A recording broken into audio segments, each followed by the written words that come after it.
Abra sua Bíblia, por gentileza, no livro de Deuteronômio, capítulo 31. Livro de Deuteronômio, capítulo 31. Irmãos, é gostoso quando a gente tem experiências com o Senhor. E essa semana eu tive uma experiência muito linda com o Senhor através desse texto. Deus se relaciona conosco e Ele quer se revelar a nós. O que é se revelar? Ele quer se dar a conhecer. O prazer de Deus é que a gente o conheça. Jesus falou, e eu tenho essa palavra assim com muito temor no meu coração. Jesus falou: a vida eterna é essa, que te conheçam. Então, conhecer ao Senhor, irmãos, é o fundamento, é o princípio básico da vida de um cristão. Você não pode dizer que você é um cristão se você não conhece o Senhor. E para conhecer o Senhor, você precisa ter uma vida de leitura bíblica e uma vida de oração.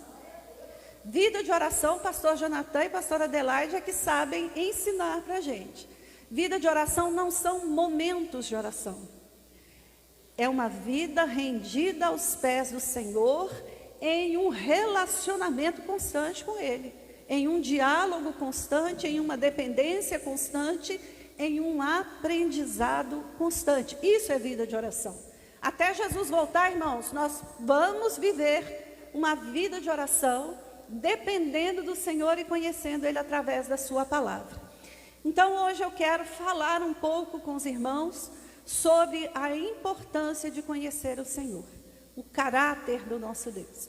Vamos lá em Deuteronômio, capítulo 31, versículo 6, diz assim: sejam fortes e corajosos, não tenham medo, nem fiquem apavorados por causa deles, pois o Senhor, o seu Deus, vai com vocês. Ele nunca os deixará, jamais os abandonará. Aleluia, aleluia. Eita, trem bonito. Mas, irmãos, para a gente entender isso aqui, nós precisamos entender o contexto. O livro de Deuteronômio foi escrito por Moisés depois de 38 anos de peregrinação no deserto. Depois de 38 anos andando no deserto, por causa da desobediência do povo, aquela nova geração que cresceu no deserto, estava novamente às portas de Canaã. Estava novamente às portas da terra da promessa. E aí Moisés ficou preocupado, falou: meu Deus, se esse povo errar de novo, na mesma coisa que os pais deles erraram. Então Moisés escreve esse livro. Esse livro são discursos que Moisés faz para aquela nova geração. E Moisés os convoca a se lembrarem. A palavra-chave do livro de Deuteronômio é o verbo lembrar. E aí eu listei algumas coisas aqui, que você, ao ler o livro de Deuteronômio, você vai ver todas elas. Eles precisavam se lembrar do relacionamento singular de aliança que eles tinham com Deus. Era um relacionamento de aliança, de compromisso com Deus. Eles precisavam se lembrar das promessas de Deus, feita a eles. Não só a eles daquele tempo, mas aos pais deles, aos patriarcas também. Eles precisavam se lembrar que o Deus eterno estava no meio deles. O Deus eterno andava com eles. Mas eles também precisavam se lembrar dos mandamentos do Senhor. E aí vem outra coisa fundamental do livro de Deuteronômio. Vocês precisam se lembrar que a obediência a Deus equivale à vida, bênção, saúde e prosperidade. Mas a desobediência a Deus equivale à morte, maldição, doença e pobreza. Eles precisavam se lembrar que o relacionamento de Deus com seu povo também é mais do que uma lei, é um relacionamento de amor. São essas lembranças que Moisés chama o povo, senta, faz todos esses discursos. Mas o livro de Deuteronômio também, irmãos, aleluia, é um tratado, uma proclamação da segunda chance que Deus estava dando àquele povo. Aleluia, aleluia. Deuteronômio é para nos lembrar que Deus nos dá novas chances. Aleluia, Deus nos dá novas chances. E aí, irmãos, eu listei algumas coisas aqui que aconteceu com aquele povo e que eu preciso trazer para nós. A primeira coisa que você vai lembrar: Deus nos dá novas chances. Você pode dar um glória? Ok. Mas, irmãos, eles também deviam se lembrar naquele momento de onde eles caíram, onde é que eles erraram, para não cometer o mesmo erro. E eu gostaria que você abrisse lá em Deuteronômio 1. Nós vamos ler alguns textos aqui, é necessário para a gente poder entender. Em Deuteronômio 1, Moisés vai relembrá-los onde foi que eles erraram, onde foi que eles caíram, qual foi o pecado deles. Deuteronômio 1, versículo 26. Vocês, contudo, não quiseram ir, se rebelaram contra a ordem do Senhor, o seu Deus, queixaram-se nas suas tendas, dizendo: o Senhor nos odeia, por isso Ele nos trouxe do Egito para nos entregar nas mãos dos amorreus e destruir-nos. Para onde iremos? Nossos compatriotas nos desanimaram quando disseram: o povo é mais forte e mais alto do que nós, as cidades são grandes, com muros que vão aos céus, vimos ali os Enaquins. Então eu lhes disse: não fiquem apavorados, não tenham medo deles. O Senhor, seu Deus, que está indo à frente de vocês, lutará por vocês, como fez no Egito diante dos seus olhos. Também no deserto vocês viram como o Senhor, o seu Deus, os carregou como um pai carrega seu filho por todo o caminho que percorreram até chegar a este lugar. Apesar disso, vocês não confiaram no Senhor, o seu Deus. Aqui, irmãos, tem uma lista de atitudes, de pecados que a geração anterior cometeu contra o Senhor. E o primeiro pecado aqui é que eles duvidaram da integridade de Deus. Irmãos, isso é uma coisa muito séria. Duvidar da integridade de Deus é sinônimo de desconhecimento de Deus. Duvidar que Deus te ama é um pecado. Eu preciso te contar. Porque Deus amou o mundo de tal maneira que Ele deu Jesus para salvar o mundo. Como é que nós podemos duvidar do amor de Deus? Porque Ele nos amou quando nós ainda éramos pecadores. E Ele nos deu Jesus, aleluia! Duvidar da integridade do Senhor, pior ainda, após todas as demonstrações, manifestações de poder, de amor, de cuidado e de provisão para com aquele povo. Irmãos, preste atenção, isso aqui é interessante. Às vezes a gente lê a Bíblia e lê, mas aquele povo era o povo de Deus, era o povo que tinha aliança, é o povo descendente de Abraão, de Isaac, de Jacó, é o povo que foi para o Egito, irmãos, e lá no Egito Deus se manifestou de uma maneira poderosa, mandando aquelas pragas, tirou eles do Egito, eles atravessaram o mar. Irmãos, eles atravessaram o mar, foram para o deserto, Deus mandou pão, Deus deu água, tinha nuvem para cobrir do calor de dia, tinha uma tocha que iluminava a noite, Deus estava com eles. Mas quando eles chegaram na porta de Canaã, irmãos, bateu um medo. Eu não sei, eu fiquei pensando aqui, porque, irmãos, eles não são diferentes de nós. Eles não são piores do que nós. Nós somos iguaizinhos a eles. Tem situações que eu tenho muito medo. Eu tenho. Né? Alguém está doente, está à beira da morte, você vai ficar, né? Você vai ficar soltando foguete? Não. Você está desempregado, não tem o dinheiro, bate uma angústia. Irmãos, sentimentos e emoções são próprias do ser humano. Mas deixa eu te perguntar, você tem uma aliança com o Senhor? Você já viu o poder de Deus se manifestando na sua vida? Deus já operou milagres? Você crê ou você não crê? E aqui, irmãos, é que vem a bifurcação, onde você precisa tomar uma decisão de crer. Nós acabamos de cantar uma música aqui, irmãos, e eu vou contar para os irmãos, a gente peca cantando, né? Né, pastora? Se o mar me submergir, cantar é lindo, irmãos, mas na hora que a gente está no meio da tribulação, aparece tanta murmuração na boca, aparece cada lagarto e escorpião, cada pensamento doido que passa na nossa cabeça. Irmãos, incredulidade, falta de confiança, murmuração, ingratidão, dúvida, e no final virou rebelião, porque o Senhor mandou eles irem e eles não foram. Este foi o pecado daquele povo. Será que tem alguma semelhança comigo e com você? No meio das lutas, irmãos, nós estamos, está fazendo um ano hoje de pandemia, irmãos. Aliás, hoje é meu aniversário.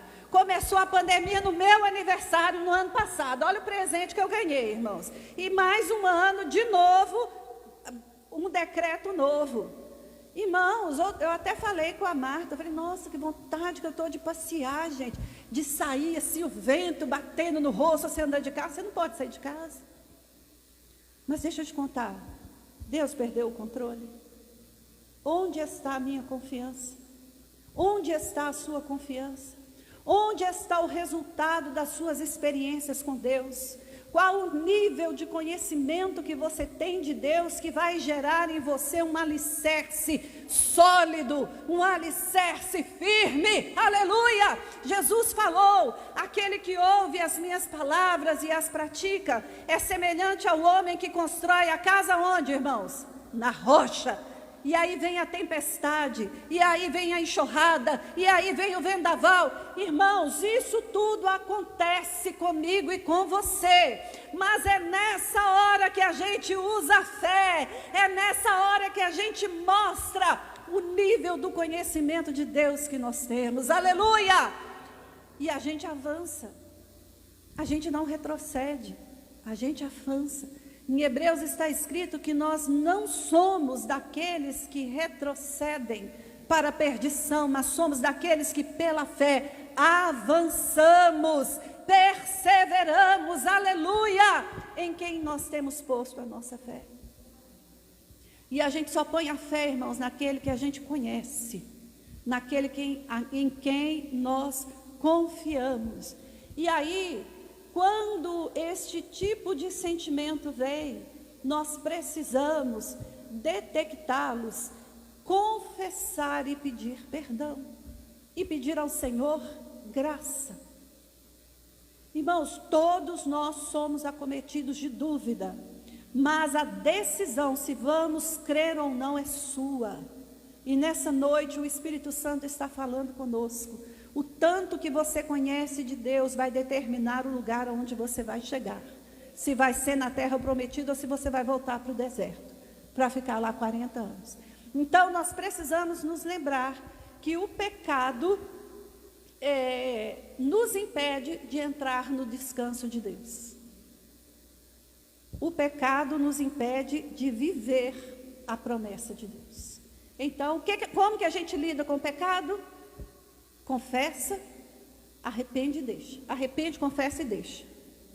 Amém? Segunda coisa que nós precisamos nos lembrar é que nessa proclamação da segunda chance para Israel, nós precisamos nos lembrar da fidelidade de Deus. Ai, que coisa linda. Toda vez que eu falo da fidelidade de Deus, eu me emociono. Irmãos, pensa bem, aquele momento ali, quando está no capítulo 31 de Deuteronômio, eles estão de novo na entrada de Canaã. De novo, Deus estava ali com eles. E aí, nós precisamos lembrar que Deus estava dando aquela chance àquele povo, não só por causa daquele povo, porque o Senhor é fiel às promessas que Ele faz. E aí, tem um negócio muito interessante, irmãos, que lá em Gênesis 15, do versículo 13 ao 16, quando o Senhor chamou Abraão e falou com Abraão que ia fazer dele uma grande nação e que os descendentes dele herdariam aquela terra. E é muito interessante, irmãos, isso aqui é muito interessante, porque o Senhor fala assim: então o Senhor falou com Abraão: saiba que os seus descendentes serão estrangeiros numa terra que não lhes pertence, onde também serão escravizados e oprimidos por 400 anos. Mas eu castigarei a nação a quem servirão como escravos, e depois de tudo sairão com muitos bens. Você, porém, irá descansar em paz com seus antepassados, será sepultado em boa velhice. Mas a 4ª geração dos seus descendentes voltará para cá. Aleluia! Irmãos, quando eu li esse negócio, eu falei: meu Deus, o Senhor é perfeito. Abraão, irmãos, eu não sei fazer a conta não, mas só no Egito o povo passou 400 anos.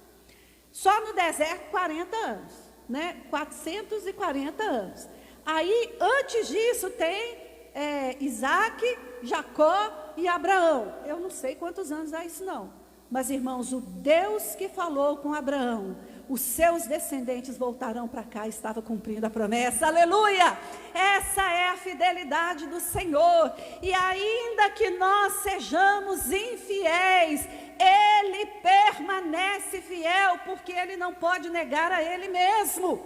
Irmãos, nós somos estragados e avacalhados, por isso Jesus veio nos salvar, mas o nosso Deus é perfeito, aleluia, Ele é perfeito, Ele não muda, Ele não mente, Ele não se arrepende, havendo Ele abençoado, abençoado está, aleluia. Irmãos, e sabe o que Deus vai fazer? Quando a gente for infiel, quando a gente for incrédulo, quando a gente for desobediente, Ele vai nos corrigir. Ele vai nos levar para o deserto. Tem uma escolinha na Bíblia chamada deserto. E o Senhor falou com aquele povo: fui eu mesmo que levei você para o deserto, para te humilhar, para te provar, para deixar você ter fome, para ver o que tem no seu coração, se você ia temer a minha palavra, para você aprender que nem só de pão viverá o homem, mas de toda a palavra que procede da boca do Senhor. Aleluia! Você está vivendo no deserto neste momento? Glorifique, porque o Senhor está te ensinando. Glorifique, porque o Senhor está te corrigindo. Ele não desistiu de nós. Aleluia, irmãos, Deus não desiste de nós, Deus não desiste de nós, fala comigo, Deus não desiste de nós, aleluia, Ele nos corrige, Ele nos ensina, Ele nos endireita, porque Ele é poderoso para fazer isso, aleluia. Lembre-se, Deus nos dá uma nova chance, mas é necessário arrepender dos pecados.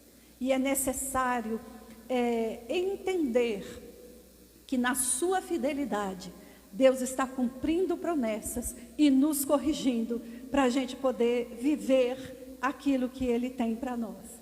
Diante dessas 3 premissas, irmãos, aí eu fui pensar,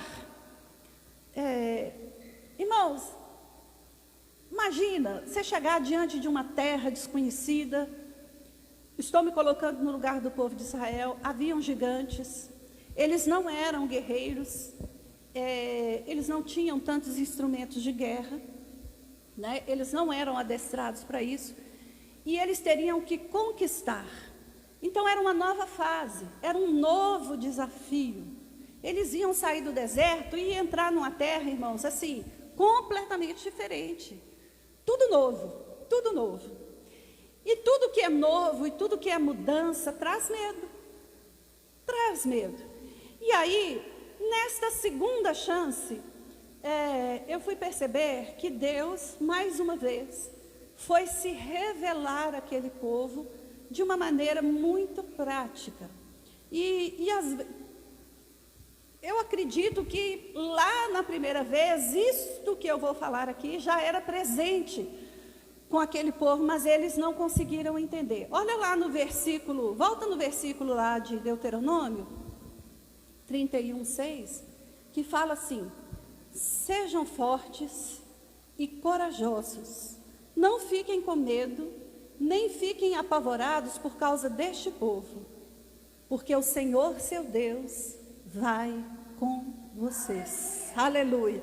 Irmãos, essa frase, mas essa frase aqui define o caráter de Deus. Aleluia. Define quem é o Deus que você serve. Ele vai com você, Ele anda com você. Não é à toa que lá o profeta Isaías falou que ele seria chamado de Emanuel, Deus conosco. E o Senhor estava lembrando aquele povo, aquela segunda geração, naquela segunda chance: o seu Deus vai com você. Aleluia! O seu Deus vai com você. O seu Deus vai com você. Olha para a pessoa que está aí do lado e fala: o seu Deus vai com você. Adelaide, o seu Deus vai com você. Aleluia, o seu Deus vai com você. Ah, pastora, mas eu tenho que ir diante do juiz. O seu Deus vai com você. Eu tenho que ir diante do delegado. O seu Deus vai com você. Eu tenho que ir diante do advogado. Não tenha medo dele. O seu Deus vai com você. Aleluia. Irmãos, isto o Senhor estava encorajando aquela nova geração de novo. E aí, se você for lembrar, lá não sei se é Números ou Levíticos, quando o Senhor faz a aliança com o povo de Israel, uma das premissas da aliança é: andarei no meio deles. Aleluia, aleluia. E ainda é muito interessante, porque o Senhor dá uma ordem para Moisés: eu mando o povo santificar, porque eu vou andar no meio de vocês. Meu irmão, o nosso Deus é o mesmo. Ele vai com você, Ele vai conosco. Nas maiores dificuldades, no maior dos problemas, ou na maior solidão, deixa eu te contar, o Senhor, seu Deus, vai com você. Sabe lá no seu quarto, quando você acha que você está sozinho, que você quer enfiar debaixo da cama e se esconder? Deixa eu te falar, o seu Deus vai com você lá. É você que tem que usar a sua fé e lembrar disso. O nosso Deus vai conosco. Isso, irmãos, é uma particularidade da aliança de Deus com o seu povo. Jesus falou: eis que estou convosco todos os dias, aleluia, até a consumação dos séculos. Jesus virou e falou: eu não vou deixar vocês órfãos. Irmãos, essa palavra é forte, essa palavra é forte. Ele não nos deixaria órfãos, Ele nos deu o Consolador. Lembre-se disso, lembre-se disso. A aliança não mudou, a aliança é a mesma. O Senhor, seu Deus, vai com você. E aí, a segunda coisa que tem aqui, irmãos, no texto, continuando a frase aí do versículo 6 é: o Senhor, o seu Deus, vai com vocês, não os deixará, jamais os abandonará. E aí, Átila, você conseguiu? Eu tentei, irmãos, ali, olha, os irmãos que estão em casa não vão conseguir ler, mas eu posso falar com você. Para você entender o peso desta frase, você precisa olhar esses verbos, para você entender o que o Senhor está falando ali. O verbo deixar significa retirar-se para o exterior. É como se a pessoa estava aqui na sala, mas ele deixou a sala. Não fazer mais parte de algo, demitir-se. Deixar é cessar o esforço, cessar a dedicação. Deixar é fazer com que algo seja esquecido, não querer lembrar-se e esquecer. O verbo deixar lembra do verbo abandonar, deixar de lado, não levar em consideração, afastar-se, deixar de estar ligado, deixar de estar unido. Deixa eu te falar, o nosso Deus nunca nos deixará, nunca nos abandonará. Deus não vai sair do compromisso que Ele tem comigo e com você. Deus não vai cessar a dedicação dEle comigo e com você. Ele não nos deixará. E aí o verbo abandonar ou o verbo desamparar, eles são sinônimos. Abandonar é sair de um lugar, deixar de estar, sair, retirar-se, deixar desamparado, sem proteção, sem atenção, não permanecer em algo que se propôs fazer. Olha que pesado que é esse verbo, né? E o verbo desamparar, deixar sem auxílio. Ai, que pesado isso aqui, irmãos. Deixar sem socorro, deixar de sustentar, deixar de prover o necessário, de proteger, privar de auxílio moral, financeiro, abandonar. Olha para mim aqui. O seu Deus, o meu Deus, jamais nos deixará sem auxílio, jamais nos deixará sem socorro, jamais deixará de nos sustentar, de prover aquilo que nós precisamos. O nosso Deus jamais deixará de nos proteger, aleluia. O nosso Deus não vai nos privar de auxílio moral ou financeiro, Ele não nos abandonará, aleluia. Irmãos, e quando eu fui lendo isso aqui, esse é o Deus, esse é o retrato do nosso Deus. É o Deus que não deixa e nem desampara. É o Deus que não abandona. É o Deus, irmãos, que a ovelha sai do aprisco, o que Ele faz? Ele vai atrás dela. É o pai, como lá o pai do filho pródigo, que o filho pediu, me dá a herança, o pai deu, ele foi. E quando o filho voltou todo estrupiado, o que o pai fez? O recebeu. Porque o nosso Deus jamais nos deixará, nem nos abandonará, aleluia. Irmãos, por isso é que Jesus falou lá em João 14, não se turbe o vosso coração, creiam em Deus, creiam também em mim, aleluia. Irmãos, Deuteronômio é para nos lembrar quem é o Deus que nós servimos, aquele com quem nós temos aliança. É um Deus fiel, que não nos deixa e nem nos abandona, aleluia. Por isso que Davi fala no Salmo 46, Deus é o nosso refúgio e fortaleza, socorro bem presente, aleluia. Fica quieto e veja que o Senhor é Deus, aleluia, aleluia. Ele não nos deixará, jamais nos abandonará. Então nessa noite eu quero encerrar essa meditação com os irmãos, ministrando sobre o seu coração, Deuteronômio 31:6. Seja forte, seja corajoso, não tenha medo das dificuldades, dos problemas, não fique apavorado por causa da situação que está lá fora, porque o Senhor seu Deus vai com você, Ele não te deixará, jamais te abandonará. Amém? Fique de pé e vamos orar.